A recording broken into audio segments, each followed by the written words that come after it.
A day in my life guru madrasah bolo.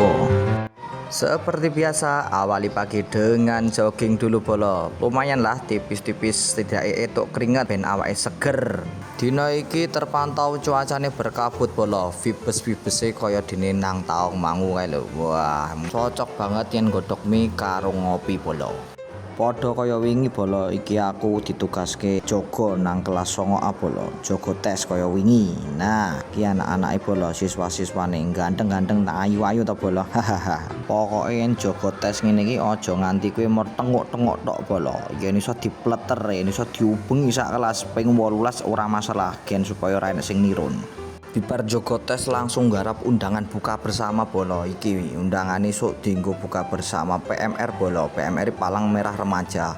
Terus sore iki aku melu buka bersama nang masjid bolo. Wah, bareng karo Pak Wahyudi, asik. Nang kene iki sadurunge buka biasane maca sholawatan dhisik bolo, entah kuwi tibaan atau bar janjenan bolo. Dilanjut salat tarawih berjamaah bolo. Yen nang kene iki salat tarawih 23 rakaat bolo. Nang wekmu piro? Terus enek ceramah juga. Tapi onone pas malam Jumat tok bolo. Dadi dina liyane ora enek. Penutupe ya kuwi pungkasane maca Al-Qur'an atau tadarusan bolo.